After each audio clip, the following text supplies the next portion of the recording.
Doctors estimate 960 Nebraskans will be affected by colon cancer this year alone. It's a staggering number that just keeps going up. This month marks colorectal cancer awareness, and we're highlighting a Nebraska family's story of survival. It's quite the story, and Channel 8's Alexa Skineski has it for us. You'll only see it here on 8. Alexa?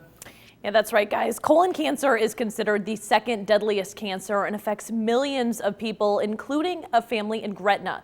The journey that has changed their lives forever.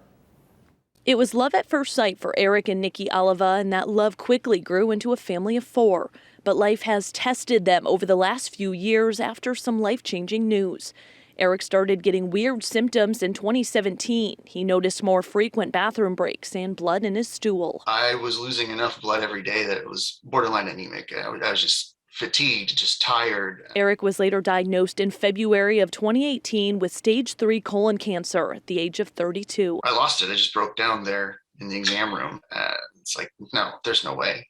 I'm too young. Doctors found a tumor the size of a donut hole inside of his large intestine, something doctors say takes 5 to 10 years to get to that size. And to make matters worse, the cancer spread to his lymph nodes, and Eric had to undergo chemo. Just finding out, like, now I have to do chemo, and now this whole thing goes on for another 6 months. You know, the reality of that was really hitting me. It was like, does that mean I could die? And then the unthinkable happened. Nikki started noticing some odd changes in her stool, but thought it was just symptoms of stress from Eric's treatments. She was later diagnosed with colorectal cancer at the age of 36, just 3 months after Eric's diagnosis. How do you try to take care of somebody when they're going through it, and then you have to try to fight too? And we have 2 little boys. We have 2 little boys at home. How are we going to survive this? You know, it's hard enough being a caretaker for someone that's going through cancer, but then you're trying to just make it through yourself too, and it was tough. The cancer also spread to her lymph nodes, where she went through both chemo and radiation, 28 treatments, 5 days a week at CHI Health, St. Elizabeth. It was like being a walking zombie. Yeah. All while I'm still going through he's chemo. Going through his chemo.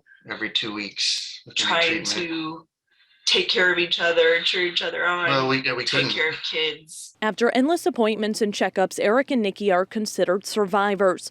Both 3 years cancer-free, but not without lasting effects.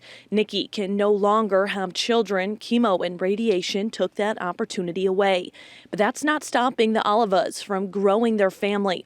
Currently, they're foster parents and hope to adopt in the coming years. They wanted to share their own experience in hopes people won't ignore the signs and to seek treatment before it's too late. If you think a colonoscopy is this horrible thing, like, oh, I don't want to do that. Like, well, chemo's worse. Yeah. The surgery is worse. The recovery. No, none of it's worth it. Nobody wants to have a colonoscopy. It's not fun, No. but it saves lives. Now, I want to add, Eric had no history of colon cancer in his family. Nikki's grandmother passed away from colon cancer at the age of 68, but genetic testing results showed she had a very low chance of ever getting it.